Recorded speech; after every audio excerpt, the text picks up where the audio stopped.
Buenos días, ¿cómo estás, papá? Hola, muy bien. Bueno, me alegro Tú mucho. estás en la playa, en la costa.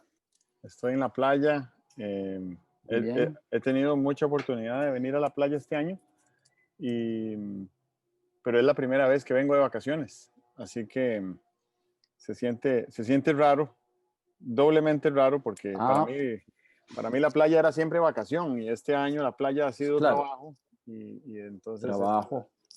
la primera vez que estoy acá de vacaciones este año. Muy Bueno, bien. estamos grabando nuestro episodio 39 de Diálogos con Álvaro Cedeño. Así que para quienes no nos conocen, Álvaro Cedeño y Álvaro Cedeño les saludan en esta semana víspera de la Navidad, lo cual quiere decir que la gestación, las 40 semanas de gestación de nuestro podcast se cumplen la semana de Navidad. Ah, mira qué bien. Sí, Eso quiere decir que empezamos en marzo. Ujú, sí, empezamos claro. la semana que empezó la cuarentena, que creo que fue 16 de marzo. Y bueno, lo que pasa es que no todos los episodios eran numerados. Creo que el primero que tuvo número fue el 16 o el 18, Ah, porque sí. antes de Ujú, eso no sabíamos para dónde íbamos, ¿verdad? sí. Y ahora tenemos claro que esto se ha convertido en una práctica muy saludable, y de camino nos hemos encontrado una aplicación para este podcast que no es no existe todavía, pero el día que exista vamos a tener mucha ventaja, porque estamos creando una enorme cantidad de contenido eh, audiovisual, Ujú, compartiendo nuestras ideas, sí. y el día que sea una realidad la posibilidad de crear un gemelo digital o una réplica Ujú. holográfica de nosotros, entonces esa inteligencia artificial que la diseñe va a disponer de una enorme cantidad de material por todos estos podcasts que hemos estado grabando.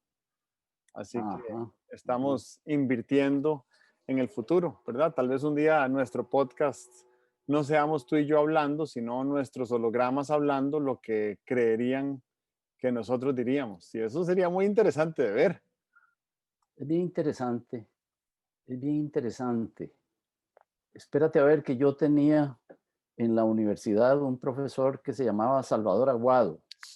Y me parece que hablaba, no había computación, desde luego, en ese tiempo. Bueno, había computación posiblemente aquella con tarjetas perforadas y tal y cual, pero no existía un desarrollo de la informática como el que existe hoy.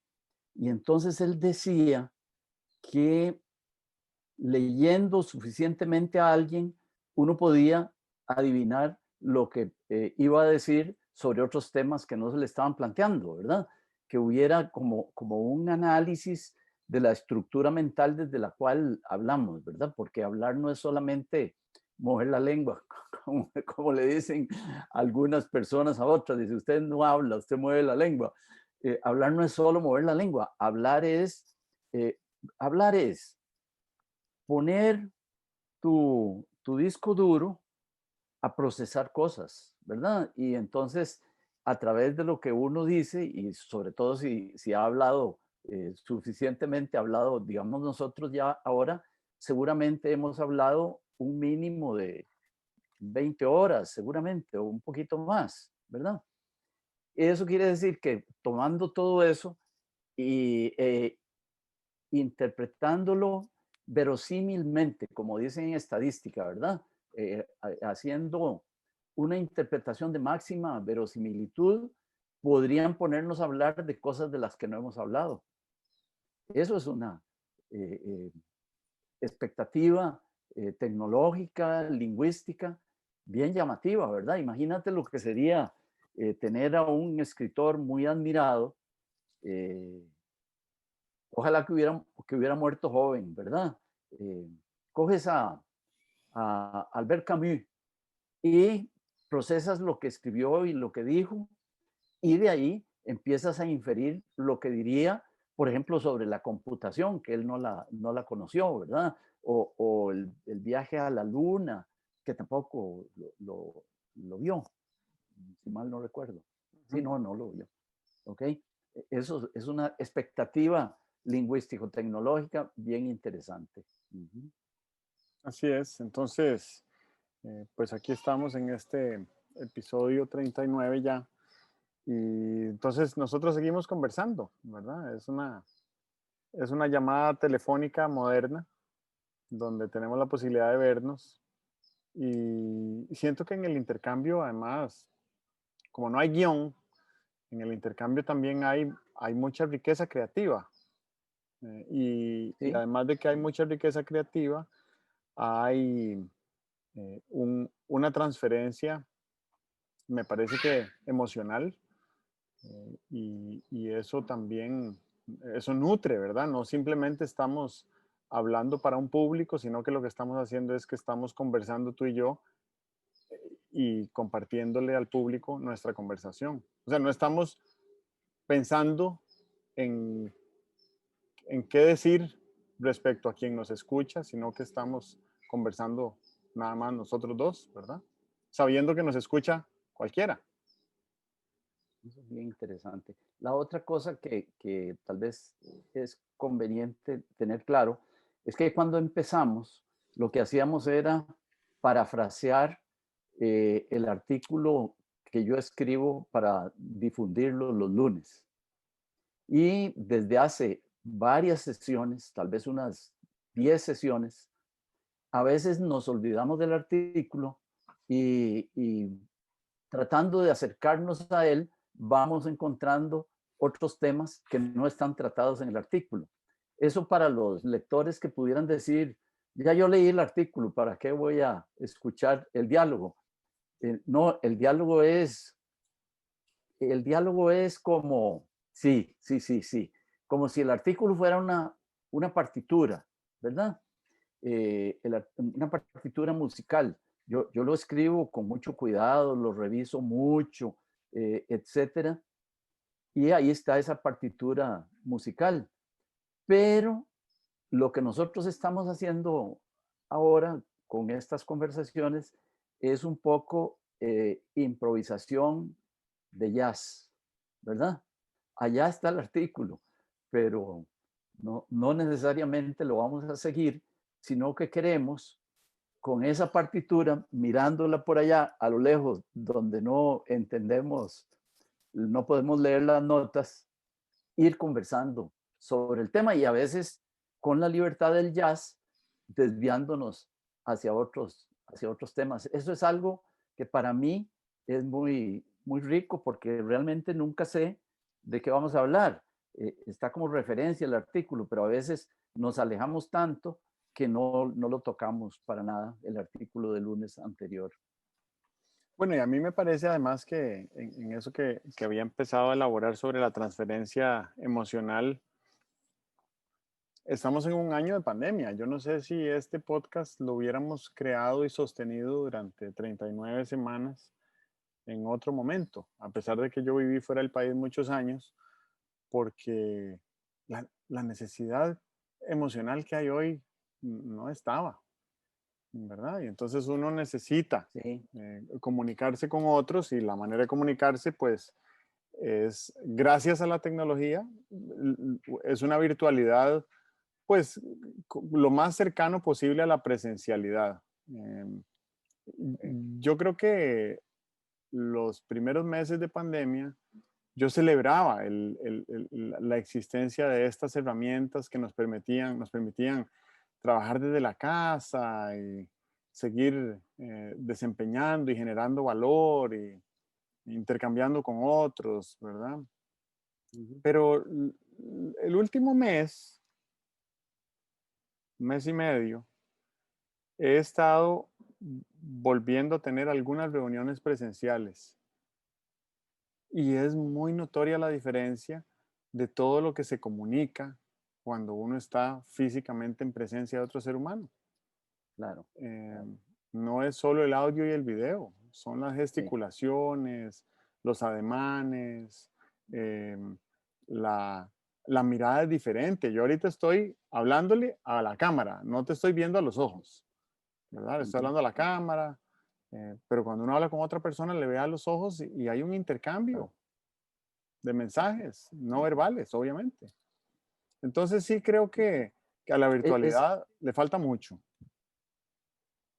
le falta mucho, correcto. Eso está siendo subrayado en la virtualidad, no solamente para asuntos de negocios, donde uno va muy al grano y tiene que tomar la decisión o pasar el mensaje y tal, sino para asuntos educativos. Yo leo eh, algo, no digo que bastante, pero algo leo sobre la virtualidad y la educación. Y claro que el problema enorme es el profesor, el maestro que está dictando una clase, aunque tenga a la vista todas las imágenes de los muchachos, eh, la clase, el grupo, es una realidad que no se puede copiar en la computadora, ¿verdad? Cuando alguien se distrae en clase y tú diriges la voz en esa dirección, o el que está distraído o alguno de los 4 compañeros más cercanos que tiene le llaman la atención de que lo estás viendo, ¿verdad? Pero si no tienes esa posibilidad espacial de mover la mirada y dirigir la voz hacia distintos rincones de la sala de reunión, te falta un instrumento, ¿verdad? De tal manera que a esto que estamos haciendo, este Zoom todavía no es realidad virtual, ¿verdad? Apenas es un instrumento con una serie de limitaciones, ¿verdad? Claro, con una serie de ventajas también. Yo no sé hacerlo, pero cuando uno pudiera, eh, imagínate un Zoom que te fuera haciendo un resumen de los puntos más importantes y que cada 10 minutos te mostrara en la pantalla los puntos más importantes de la conversación y que tú pudieras hacer una recapitulación, ¿verdad? Eso sería interesante y me parece que es lograble técnicamente. Bueno, vieras que ayer tuve una experiencia eh, bastante singular y que me dejó reflexionando mucho durante el resto del día.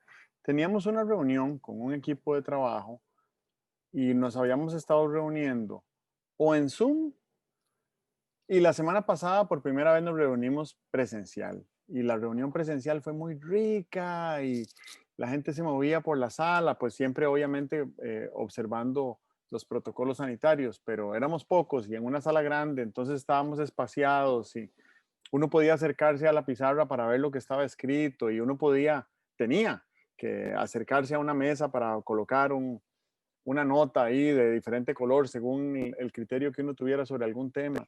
Fue muy rica la reunión. Y ayer era la sesión de seguimiento, Ah, pero yo ya me había venido para Guanacaste y entonces participé virtualmente en un grupo donde todos los demás estaban presenciales.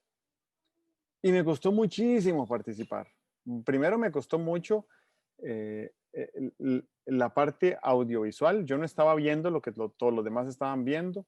sí, El micrófono, como no todos estaban hablándole directo a un micrófono, sí. entonces el micrófono de la computadora con la que estaba conectado no captaba, no captaba con claridad lo que yo necesitaba escuchar. Costaba intervenir porque uno sentía cada vez que iba a intervenir que estaba interrumpiendo, ¿verdad? Ah, qué Eh, interesante. Así que fue muy complicado y reflexioné al respecto y yo dije, siento que lo óptimo es o todos presenciales o todos virtuales, ¿verdad? Ajá, ajá. Em, Esto me lleva a una creciente preocupación. Yo admiro a las corporaciones, a las grandes corporaciones digitales que tomaron hace unos meses la decisión de permanecer en la virtualidad aún después de la vacuna. Ujú, Entonces, le han anunciado a sus miles y miles de colaboradores que ya no habrá oficina para ellos, no habrá un sí. escritorio en un lugar centralizado. De hecho, han devuelto edificios. Ah, Y sí. eso Ajá. me resulta admirable que hayan tomado esas decisiones, pues obviamente desde el punto de vista de costos, es muchísimo más barato que los Claro, colaboradores que queden en la claro. casa que alquilar un edificio, un servicio de internet, un servicio de electricidad, un servicio de limpieza. Ujú. Y me preocupa mucho que esas empresas no se han dado cuenta de las limitaciones que tiene la virtualidad para el desarrollo de trabajo en equipo. Sí, sí, Pero no me preocupa por las empresas, porque yo creo que las empresas en el momento en que se den cuenta de esa falencia, encontrarán la manera de satisfacerla. ajá, Pero siento que si esas empresas han logrado seguir creciendo en volumen, en valor económico, a pesar de la virtualidad, quiere decir que todas esas personas son dispensables, ¿verdad? Dentro de unos 3 o 4 años, todas esas manos que están ahí tecleando diferentes comandos para que la empresa siga funcionando, van a ser transformadas en inteligencia artificial, que tiene una enorme cantidad de ventajas. Entonces, yo no sí, sé, y lo digo de manera muy tentativa, no sé si estamos bien, si estamos en los albores de una transformación profunda ajá, hacia la automatización de mano de obra calificada en las empresas que están creando esa sí, automatización, ¿verdad? sí, sí, Em, sí, y sí, eso sería muy interesante de ver, porque yo lo que creo, y creo que aquí en Costa Rica se vivió el ejemplo con la salida de la manufactura de Intel, que ahora vuelve, por cierto, pero con la salida de la manufactura de Intel, la primera pregunta fue, ¿y ahí, ahora qué hacemos con esos 4,000 personas que se quedan sin trabajo? sí, Pues el mercado los absorbió en 3 meses ujú, y muchos de ellos emprendieron. Entonces ahora hay negocios que no existían claro, hasta que Intel se llevó su planta de manufactura de Costa Rica, porque era gente con la suficiente capacidad y con la experiencia de haber laborado en una empresa como Intel que les permitió salir a lanzar sus propios emprendimientos. Así que siento que estamos en una parte como muy, muy líquida del mercado laboral en su relación con la economía digital. muy interesante eso que estás diciendo. Primero quisiera referirme a lo que dices de toda esa gente que quedó desocupada, cómo el mercado la fue absorbiendo. Eh, Había un viejo axioma de Juan Bautista Say en economía, Say, S-A-Y. Y él sostenía que toda oferta crea su propia demanda, ¿verdad? Si, si tú pones una fábrica de dulces, entonces ahí está la oferta de golosinas, pero está creando una demanda de azúcar, una demanda de mano de obra, una demanda no sé qué, tal y cual. Pero yo creo que aún en términos individuales, toda oferta crea su propia demanda, ¿verdad? Si alguien aparece diciendo, eh, yo sé hacer X y X es una tarea que, que no se ha realizado nunca, finalmente la comunidad encuentra un uso para esa tarea y entonces la oferta, yo sé hacer X, creó su propia demanda. Entonces, de lo que me estás diciendo con las personas que estaban en Intel y que quedaron desocupadas originalmente hace, ¿cuánto sería? ¿10 años? No me Eh, acuerdo. Fue en el 2014. Hace 6 años, ¿ok? Sí. Esa oferta, esas destrezas, esas capacidades de hacer, de producir resultados, encontraron su propia demanda. Ahora, el otro tema bien interesante que tocabas es el tema de eh, la virtualidad en el trabajo. Vamos a ver, antes mencionabas que en una reunión, supongo una reunión donde se había que tomar decisiones, había que aportar cosas creativas, se estaba pensando en innovar, etcétera. En una reunión como esa, la virtualidad limita, ¿verdad? Es más, a mí me parece que, digamos, la creatividad para mí tiene una serie de elementos, ¿verdad? Siempre cuando pienso en elementos raros de la creatividad, pienso en el humor. Porque el humor, antes de la neurociencia, yo trabajé mucho con instrumentos de creatividad y entonces siempre sentí que cuando el grupo se reía, luego venía como una oleada de desinhibición, lo que llamábamos la ruptura del hielo, y venía un poco más de producción de ideas. Ahora está claro, ¿verdad? Ahora la neurociencia explica que una risa produce dopamina, ¿verdad? Y que la dopamina te hace sentir bien y que hacerte sentir bien te pone más creativo y tal y cual. Bueno, en un grupo virtual, yo he participado en muchos grupos virtuales ahora a raíz de la pandemia, la gente se ríe menos, hace menos bromas, dice menos cosas. eh, Vamos a ver, había unas interjecciones que había en los grupos de trabajo que eran interjecciones tonificantes, ¿verdad? Eh, que estuvieras tú hablando y alguien dijera, claro, ¿verdad? Ese claro, uno no se atreve a decirlo en una reunión virtual de 10 personas, pero cuando estabas en un grupo de cara a cara, sí lo decías, claro, o hacías la, la cuchufleta, ¿verdad? Y afirmabas tú algo y alguien decía, solo eso. Y entonces ya la gente se reía, no, no, claro que hay más, eso produce mucho más consecuencias. Y entonces íbamos creando, porque el lenguaje, y eso es una conclusión que la podemos sacar ahora, que hemos tenido que hacer cosas tan importantes virtualmente, el, el lenguaje es la expresión más visible del espíritu, ¿verdad? Y especialmente el lenguaje hablado, es la expresión más visible del espíritu.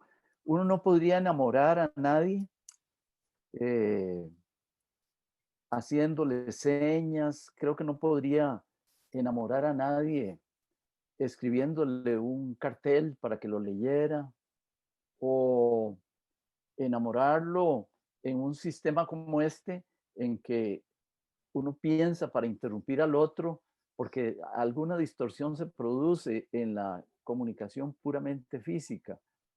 O sea que esto que tenemos, y es algo que decías al principio, esta comunicación maravillosa que tenemos, ¿verdad? Zoom, por ejemplo, necesita todavía mucho perfeccionamiento, ¿verdad?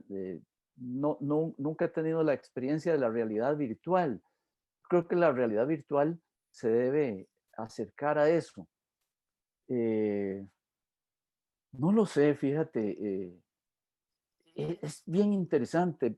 El ojo humano, por ejemplo, en este momento está centrado en una pantalla que en mi caso no mide ni 30 por 20 centímetros. Y en cambio, cuando estás conversando, tienes un espacio visual que posiblemente, según la distancia a la que estés, pero una mesa de reuniones alcanza perfectamente 5 o 6 metros, de manera que estás recibiendo insumos no solamente del que está hablando, sino que del que está escuchando, y mucho más importante, estás recibiendo insumos del que no está escuchando o del que en un ángulo imposible de mirar para el que está hablando, casi que está haciendo un gesto negativo, ¿verdad? Esa cosa es bien importante y no ocurre en esta comunicación que tenemos de Zoom, por ejemplo. Pero eso es tecnología, mejorará, etcétera, ¿verdad? No sé si sabes que la, la explosión hormonal que sufre un futbolista cuando mete un gol es idéntica a la explosión hormonal que sufre un aficionado cuando celebra un gol de su equipo, aunque lo haya visto por la televisión. Ajá. Entonces, la transmisión de sentimientos y de emociones sí puede ser a un nivel, bueno, es que aunque estuviéramos presenciales como aficionados en el estadio o como jugadores de reemplazo en la banca o como colegas en la cancha jugando con otro jugador, la anotación del gol de uno de ellos impacta hormonalmente a toda esa cadena de seres humanos de la misma manera. Qué Eh, interesante. y Ujú. eso lo que me dice es que la estructura diseñada del cerebro, todas nuestras capas endocrinológicas, hormonales y tal, fueron diseñadas para que opere esa comunicación, ¿verdad? Es una transferencia de emoción bueno, es no verbal. Un gol es no verbal, ¿verdad? Este, eso me recuerda a Aristóteles, que sabía mucho de computación y de tecnologías de información y comunicación, según deduzco de lo que dices. Porque Aristóteles decía que el hombre es un zoon politicón, ¿verdad? Es un ser social, y no es lo mismo alegrarse solo que alegrarse con otros. No es lo mismo tener un éxito en una acción física si uno la hace solito que si participa en un equipo, ¿verdad? Y eso me explica también una cosa bien importante que ocurre. Sería interesante ver una estadística, porque los narradores deportivos lo creen, pero sería interesante ver una estadística de con cuánta frecuencia un gol lleva a otro, Ujú. ¿verdad? Es lo que dicen, que cuando un equipo mete un gol y el otro viene y hace la jugada al centro, que tiene que tener mucho cuidado porque la probabilidad de que venga el siguiente gol es muy alta. Eso posiblemente se debe a lo que me estás diciendo, al impacto emotivo, al impacto hormonal del gol anterior. Claro. Bueno, entonces yo creo que lo que la virtualidad le está haciendo falta todavía es diseño, es un mejor diseño para que lo que se comunique no sean solamente palabras. Em, y ahí creo yo que hay un desafío y una oportunidad para que todos nosotros, los que somos usuarios de estas tecnologías, pensemos de qué manera estas tecnologías podrían ayudarnos a ir un poquito más allá de lo meramente audiovisual. Claro, Y claro. creo que esto lo aterrizo con el tema de tu artículo de esta semana, ¿verdad? Que es en tiempos de pandemia, donde no podemos congregarnos con nuestros seres queridos, no deberíamos. ¿Cómo hacemos para transmitirles afecto y cariño y amor? ¿Cómo hacemos para aprovechar las tecnologías que tenemos? Y ahí sí creo yo que tiene mucho que ver el ingenio, la creatividad, el diseño que nosotros aportemos para que la tecnología, siendo lo que es, nos permita comunicar algo que, que, que no está, ¿verdad? O sea, Claro, claro. cómo innovamos la manera de comunicar emociones en los próximos 7 días, además. Sí, sí, ¿verdad? Bueno, vamos a ver, hay dos cosas. Una de las cosas es que eh, se le pueden hacer trucos a nuestro cerebro, ¿verdad? Digamos, antes que yo te estaba eh, diciendo cómo después de un gol la probabilidad de que venga otro es muy elevada, realmente me olvidé de que estábamos telecomunicándonos y casi que quería irte a golpear el hombro cuando decía algo que a mí me pareció de mi parte que era muy acertado.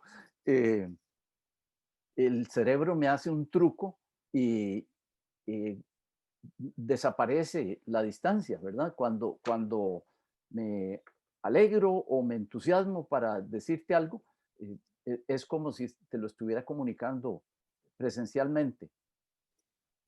Eh, Creo también que los muchachos que son nativos digitales van teniendo mucho más inclinación a sentirse naturales en esta comunicación. ¿te acuerdas que una de las formas que tiene el cerebro de pensar es acomodar los conocimientos nuevos con relación a conocimientos que ya tiene, que es lo que llaman ubicación? Eh, para mí, que soy del siglo pasado, comunicarme en Zoom contigo tiene relación con comunicarme por teléfono. En cambio, posiblemente para un muchachito nativo digital, comunicarse en Zoom, él tal vez hasta por teléfono habla poco, ya usa el teléfono solamente para pasar mensajes de texto. Entonces, esta comunicación virtual le resulta más asociada a la comunicación presencial, ¿verdad? Eh, o sea que hay una barrera de, de-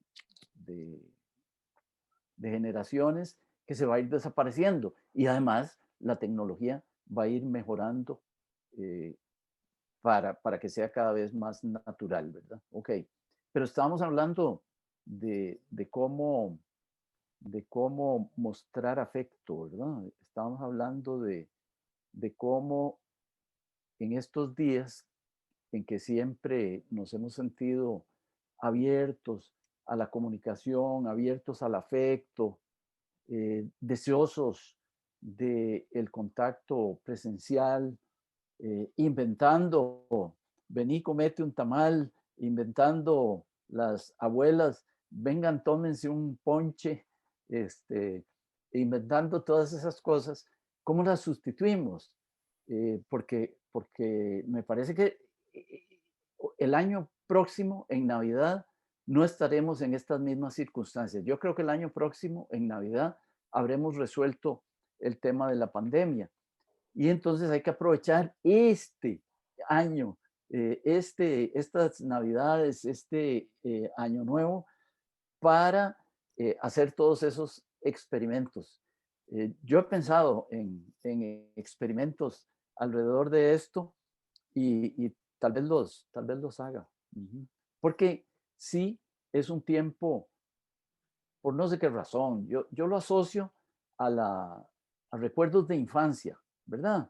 Recuerdos de infancia que te hacían ver la Navidad como un tiempo alegre. Tenía varias características, es decir, tenía la característica de que se terminaban las clases, ya venían las vacaciones que en mi infancia eran largas, 3 meses. Segundo, era el fin del año y ya ganaste el año, siempre creías que lo ibas a ganar, pero ya tenerlo ganado era una cosa bien interesante. Y después venía el verano, no es lo mismo una Navidad entre la nieve que una Navidad como la nuestra, ¿verdad? En una primavera, puchica, que bueno, envidiable, ¿verdad? Ok. Y venía la Navidad, los regalos, el verano que llamábamos, que era en algunas familias, para salir de vacaciones o por lo menos salir los fines de semana y tal. O sea, era un tiempo muy lindo, este tiempo de fin de año, ¿verdad? Bueno, eso creo que nos ponía en nota de cordialidad, ¿verdad? En nota de comunicación, en nota de compartir, eh, en nota de solidaridad. Yo me acuerdo cuando era chiquillo, mis navidades fueron muy lindas, pero había chicos para los cuales las navidades no eran tan lindas y me daba algo que no sabía que se llamaba compasión y no sabía tampoco que era un sentimiento tan importante para la convivencia humana, ¿verdad? Eh, todo esto estaba ahí en la Navidad y todo eso movía a una comunicación. ¿Cómo hacemos ahora, que es la pregunta que estabas haciendo, para, para no tener una Navidad y un principio de año muy ayunos de comunicación, contacto, intercambio de afectos. Estaba pensando que otra, otra virtud de nuestro cerebro y de nuestro diseño como seres vivos es lo que opera en nosotros a través del diálogo. Porque si lo comparo con la herramienta tecnológica que estamos usando, este Zoom, cuando terminamos de grabar, es más, cuando terminamos la llamada, no cuando terminamos de grabar, cuando se termina la llamada, la computadora me pregunta, ¿a dónde quiere guardar este archivo? Entonces yo Ajá, escojo a dónde lo quiero guardar. Pero cuando nosotros dialogamos, nuestro cerebro va almacenando, conectando, llenando vacíos, disparando otras ideas y sentimientos. Y una hora después de conversar con otra persona, no hay forma de decir, ¿sabe? Podemos devolvernos a donde estaban mis settings cerebrales sí, hace una sí, hora, sí, claro, ¿verdad? No hay claro. forma, ya ha Ujú. habido ahí una transferencia, un crecimiento, una evolución. Y de nuevo vuelvo a lo del diseño. Un día de estos estaba escuchando a un biólogo experto en biomimesis que habla sobre, tiene un libro fabuloso que se llama Diseñando Culturas Regenerativas. Y el tema principal es cómo hacemos para que las comunidades humanas que empecemos a forjar de aquí en adelante tengan incorporado el concepto de la regeneración ecológica, de manera tal Ujú. que nuestro impacto en la naturaleza sea positivo en términos de Ujú. capital natural o de Sí, biosfera sí. o de biodiversidad, Ujú. como le queramos llamar. Sí. Y entonces él hablaba de la tecnología. Creo que esto lo comentamos hace hace un par de diálogos. Y él decía, tecnología es un objeto no vivo creado por, por un organismo vivo, Ujú. ¿verdad? Y entonces yo digo, bueno, em, ¿cómo es el diseño de un martillo? Es excelente para clavar un clavo, Sí, pero para cortar una pizza es terrible el martillo, sí, sí. ¿verdad? Ujú. Entonces, ¿cómo hacemos para... eso que acabo de decir es exactamente lo que responde a la pregunta de si algún día vamos a ser dominados por unas máquinas cibernéticas que nos van a venir a encarcelar, ¿verdad? Ajá. No, porque cada una de las inteligencias artificiales que están siendo creadas para hacer una Una cosa, cosa muy específica, sí. ¿verdad? Muy Ujú. específica. Sí. Entonces, yo siento que lo que nosotros tenemos que hacer es decir, bueno, ¿cuáles elementos de diseño le podríamos aportar a la tecnología para que nos permitiera llegar mucho más allá de donde nos permite llegar hoy? Y en el caso específico de lo que estamos conversando, ¿qué le haría falta a la tecnología para poder comunicar afectos de una manera más efectiva? Y siento que no hay nada que le falte a la tecnología para comunicar esos afectos. A lo que hay Ajá. que agregarle es al diseño de nuestros mensajes, al diseño de nuestras narrativas, ¿verdad? ¿Qué es lo que vamos a decir? ¿Y cómo lo vamos a decir? ¿Y cuándo lo vamos a decir? ¿Y a quién se lo vamos a decir? Entonces yo siento que ahí lo que existe es una oportunidad para que de pronto empiecen a florecer múltiples narrativas que no estamos escuchando y que necesitamos escuchar porque el mundo necesita esperanza y el Sí, mundo necesita optimismo y el mundo necesita bienestar y necesita armonía y necesita ideas que podamos compartir con otros para que vayamos juntos en alguna dirección que nos haga prósperos. Eh, sí. Fíjate que a mí me parece que nosotros tenemos la solución, pero la tenemos como existía el petróleo antes de que se usara como combustible. La solución es el amor. ujú, Y el amor, hasta donde me parece, es un concepto que funciona como un yacimiento.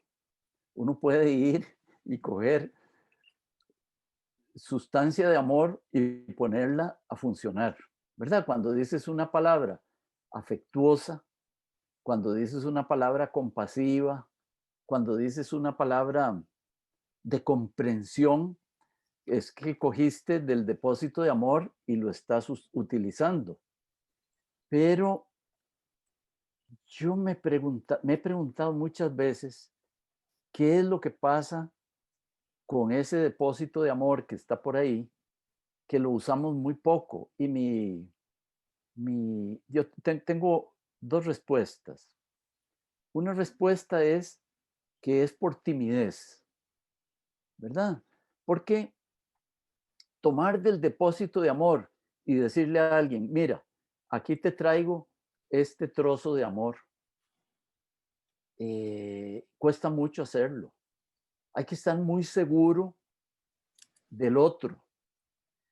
Digo, no de que te va a reciprocar con amor, sino que de lo que hay que estar muy seguro es de que el otro no va a responder de, pero ¿qué le pasa a este maje, verdad?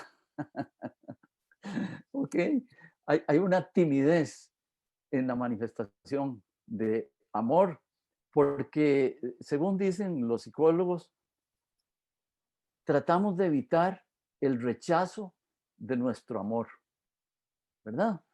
Vamos a ver, vamos a ver. Si una señora tiene dificultades para bajarse del bus y yo ya estoy abajo y voy y la ayudo, señora, venga, la voy a ayudar y tal y cual. ¿Por qué no todos los que están ahí abajo hacen eso, sino que hay uno que lo hace y los demás están ahí simplemente mirando, ¿verdad? Porque a muchos se les ocurrió ir a ayudar a la señora, pero dijeron, ah, no, a lo mejor me dice que qué me pasa, a lo mejor cree que soy un carterista y que le voy a robar y tal, pero hay uno que fue y la ayudó a bajarse, que fue un acto de amor, me parece. Entonces hay esa timidez para mostrar amor, el temor a ser rechazado, que es una cosa ahí muy relacionada como con nuestra identidad, con nuestra autoestima. Qué horror que yo llegue a decirle, señora, le ayudo, y ella me diga, no, yo puedo sola, que ocurre mucho, ¿verdad? Ok.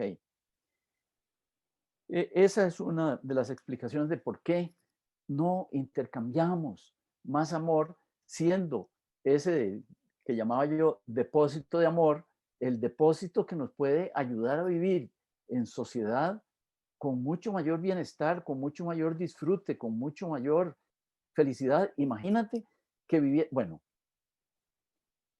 tú has tenido experiencias de laboratorio, como yo he tenido experiencias de laboratorio, trabajando con grupos en los cuales parece que la norma es estar abierto a la atención de los demás, al cariño de los demás. Estás abierto, partes de un presupuesto como de amistad. Y entonces esos grupos tienen unos crecimientos afectivos, emocionales muy notables, ¿verdad? ¿Por qué no podemos en nuestras relaciones sociales habituales utilizar esas mismas formas de comportamiento? Imagínate si uno cuando se sube al bus dijera buenos días y medio bus te contestara buenos días. Ujú. No, uno sube y dice buenos días y uno o dos te medio contestan entre dientes y los demás se quedan viéndote raro, ¿verdad? Ok. Bueno, hoy sabemos la función de la dopamina. La dopamina nos hace ser creativos, la dopamina nos ayuda a sanar, etcétera. Y cuando tenemos un intercambio afectivo, ahí lo que ocurre es una pequeña explosión de dopamina. Si me subo al bus y digo buenos días y aquellos sienten que se les subió la dopamina y me contestan en voz más fuerte a coro, buenos días, yo tengo como para 2 horas de creatividad, de empeño, Ujú. de mirar las cosas de una manera distinta, ¿verdad? Claro, estaba recordando una canción, una balada rock en inglés de los años 80 de un conjunto británico que se llama Air Supply y tienen una canción muy famosa allá por como por 1982, creo yo, que se llamaba Making Love Out of Nothing at All.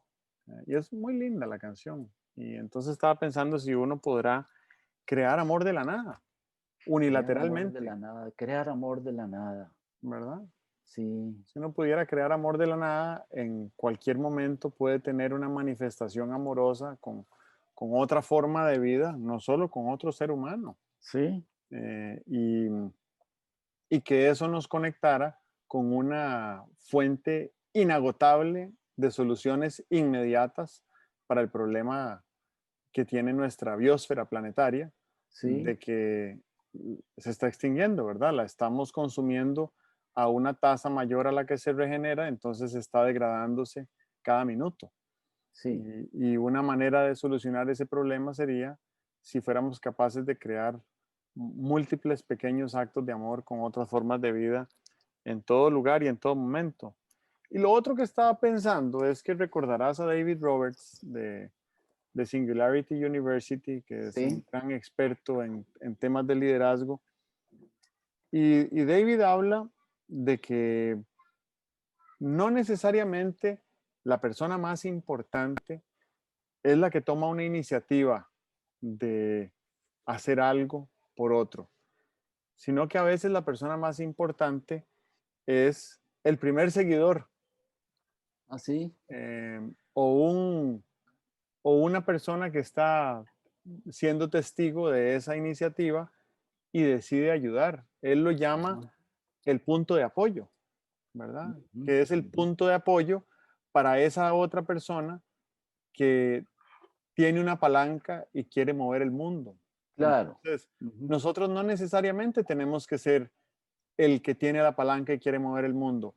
Podemos elegir ser el punto de apoyo y ser el punto de apoyo para muchas personas que quieren hacer cosas grandes y pequeñas y que necesitan de ese punto de apoyo para generar el efecto palanca bueno, creo que Arquímedes nos lo dejó muy claro, ¿verdad? En su matemática. Entonces, creo yo que a veces lo que bastaría es ser el primero que le responde buenos días Claro, al, al que pregunta, al primero. claro, claro, claro. Eso es Tenemos que bien ser, interesante. así es, Eso es, porque entonces eso ya va formando una cultura que es, bueno, regenerativa, si lo pensamos en los términos que lo explicabas de la sí, sí, dopamina, sí, sí, sí, ¿verdad? sí, claro, claro. Ujú. Ve qué interesante.